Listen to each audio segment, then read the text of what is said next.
आज हम सब ने गुरु पूर्णिमा का मनाया और इत्तेफाक से, क्योंकि ये न्यूरोथेरेपी कोर्स है, आप न्यूरोथेरेपी सेंटर में हैं, तो हमने डॉक्टर लाजपत राय मेहरा जी, जो न्यूरोथेरेपी के फाउंडर हैं, न्यूरोथेरेपी के गुरु हैं, उनके सामने हमने नमस्कार करा, उनको पुष्प अर्पण करे। अगर हम यही गुरु पूर्णिमा कहीं और मना रहे होते तो हो सकता है ये तस्वीर चेंज हो जाती। हम विद्यालय में मना रहे होते तो कुछ और हो जाता, कॉलेज में मना रहे होते तो फोटो कोई और चेंज हो जाता। और जैसा आपने बताया, अगर आरएसएस में मना रहे होते तो यहाँ पर एक ध्वज लगा होता, तो इस ध्वज को हम गुरु पुष्प अर्पण कर रहे होते। यानी कि एक चीज तो समझ आई कि ध्वज भी हम गुरु मना सकते हैं, यानी मान सकते हैं। गुरु पूर्णिमा आज क्यों मनाते हैं, हमने कल क्यों नहीं मनाया?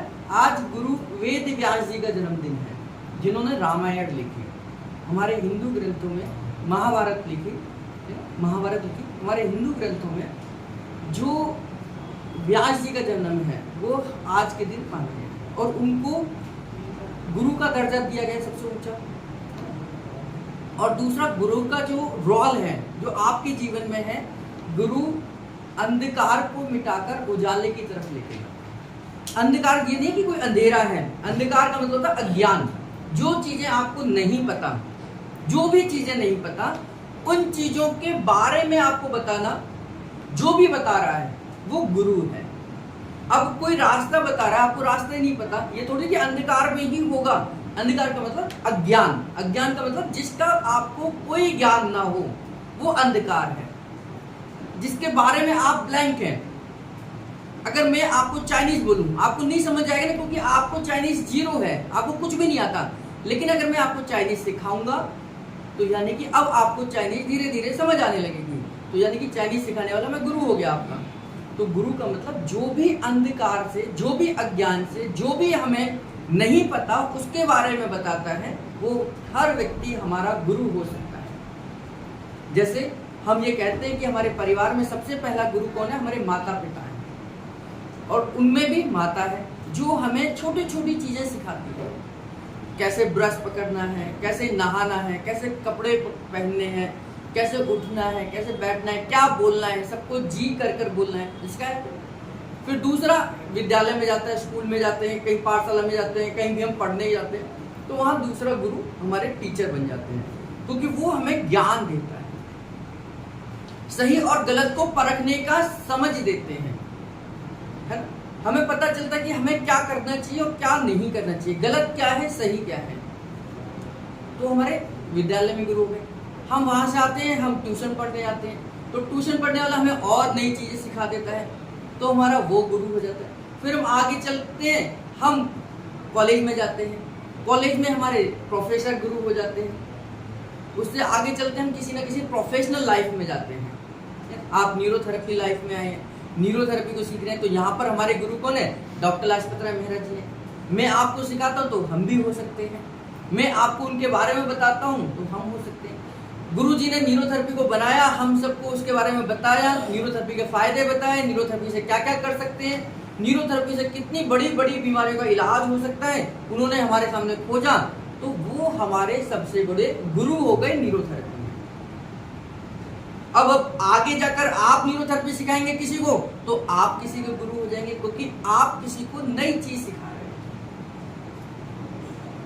तो इसलिए एक तो आज क्यों ना, तो क्योंकि वेद व्यास जी का जन्मदिन है और गुरु है, गुरु पूर्णिमा है। एक हमारा ये दिन है कि हम उनके प्रति कृतज्ञता दिखाते हैं, आभार व्यक्त करते हैं, उनके प्रति हम ये दिखाते हैं, स्नेह दिखाते हैं कि हम, आपने हमें सिखाया है और हम आपके प्रति कृतज्ञ हैं, हम आपके द्वारा बहुत सारी चीजों को हमने सीखा है। तो किसी भी धर्म से नहीं, किसी भी जाति से नहीं, किसी भी संप्रदाय से नहीं, आपको हर वो चीज जो कुछ सिखा सकती है वो आपके लिए गुरु है।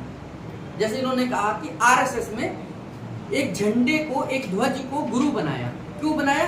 क्योंकि उन्होंने ये सोचा, जो मानसिकता है कि एक गुरु एक व्यक्ति होगा। अब व्यक्ति क्या है कि कभी भी परिवर्तनशील हो सकता है।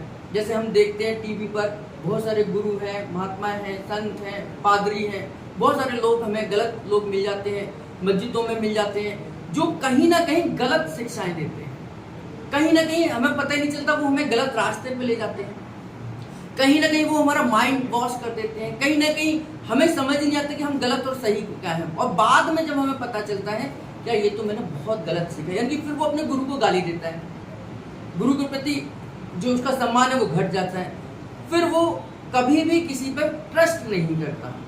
अगर आज मैं आपको गलत चीजें सिखाऊंगा और आपको बाद में पता चलेगा यार मैंने तो गलत, इन्होंने तो नवल सर ने तो गलत चीजें सिखाई, तो आपका मेरे ऊपर से विश्वास नहीं हटेगा, आपका विश्वास हर गुरु के ऊपर से हट जाएगा कि कोई भी गलत हो सकता है, कोई भी गलत सिखा सकता है। तो उन्होंने ध्वज को क्यों बनाया कि ध्वज उन्हें प्रेरणा देता है, जो भी हमें मोटिवेशन देता है।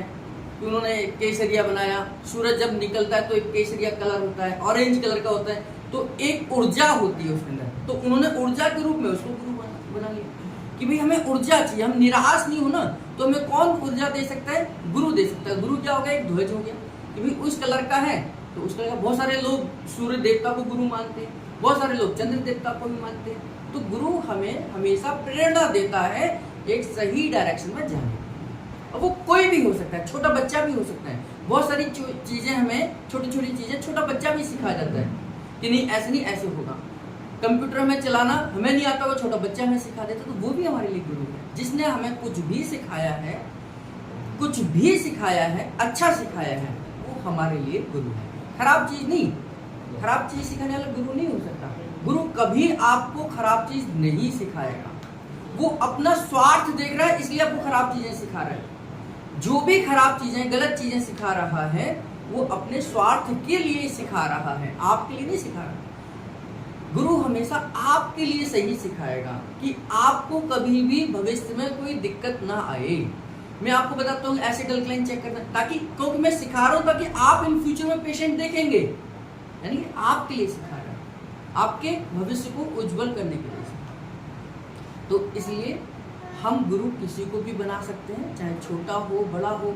बहुत सारे मेरे से उम्र में बड़े लोग आते हैं, हमसे सीखते हैं, दुगनी उम्र के लोग आते हैं, गुरुजी से बड़े बड़े लोग उनसे सीखने आते थे, उनसे भी बुजुर्ग आते थे, लेकिन वो गुरुजी के पास सीखने आए हैं, इसलिए गुरुजी उनके गुरुजी हैं। डॉक्टर लाजपत राय जी को वो नमस्कार करते हैं, चरण धोते हैं। मैं तो देखा वहाँ पर गुरुजी के आश्रम में साउथ इंडिया के लोग इतने डेडिकेटेड होते हैं अपने गुरु को लेकर कि वो साल में एक बार आते हैं, उनके पैर धोते थे गुरुजी के, और उस पानी को लेकर अपने यहाँ लेके जाते हैं और अपने डेली क्लिनिक में उसका छिड़काव करते हैं। इतनी श्रद्धा, उसको पीते हैं डेली, इतनी श्रद्धा। और श्रद्धा का कोई भी किसी भी तरीके का कोई साइड इफेक्ट नहीं होता श्रद्धा का, कि अगर आपका किसी में भी श्रद्धा है, किसी भी चीज में श्रद्धा, तो उसका कोई साइड इफेक्ट नहीं। तो हम दिमाग में आएगा इसमें तो कीटाणु हो जाएंगे, इसमें तो गंदगी हो जाएगी, इसमें तो वो हो जाएगा, इसमें तो बीमारियां और आ जाएंगी। तो श्रद्धा का कोई साइड इफेक्ट नहीं है। श्रद्धा सबसे ऊपर साइंस में होता है, जो आपका बिलीफ सिस्टम है। बिलीफ सिस्टम है तभी तो बिना दवा के लोग ठीक हो जाते हैं। हमने कुछ करा भी नहीं तो भी बीमारी इलाज हो रही है, बिलीफ सिस्टम है। तो इसलिए श्रद्धा आपकी पूरी होनी चाहिए गुरु के ऊपर, और अच्छी होनी चाहिए। और गुरु की जिम्मेदारी है कि आपको सही डायरेक्शन में दे, सही डायरेक्शन में लेके जाए, गलत चीजें ना सिखाए, गलत डायरेक्शन में जाए, अपना स्वार्थ नहीं आपका स्वार्थ देखते हुए काम करे, तो गुरु है। तो हम लोगों ने मनाया है, और आगे भी इन फ्यूचर में जब आप जाएंगे, हो सकता कोई एक्यूप्रेशर आगे सीखे, कोई योगा सीखे, कोई और सीखे, तो वहां पर भी आपके नए नए गुरु बनेंगे। लेकिन आज हमारा दिन है कि हमने जिंदगी में जितने लोगों से सीखा है, डॉक्टर लाजपत राय महाराज जी, चाहे वो स्कूल के लोग हों, स्कूल के टीचर हों, घर के मम्मी पापा हो, भाई बहन हो, बड़ा भाई हो, बड़ी बहन हो, या कोई छोटा बच्चे जो हमें सिखाकर गया है, उन सब के प्रति आज हम कृतज्ञ हैं, उनका धन्यवाद करते हैं कि आज हम जो कुछ भी हैं उनकी वजह से हैं, और इसीलिए हम गुरु के रूप में उनको प्रणाम करते हैं, नमस्कार करते हैं, धन्यवाद करते हैं, है ना।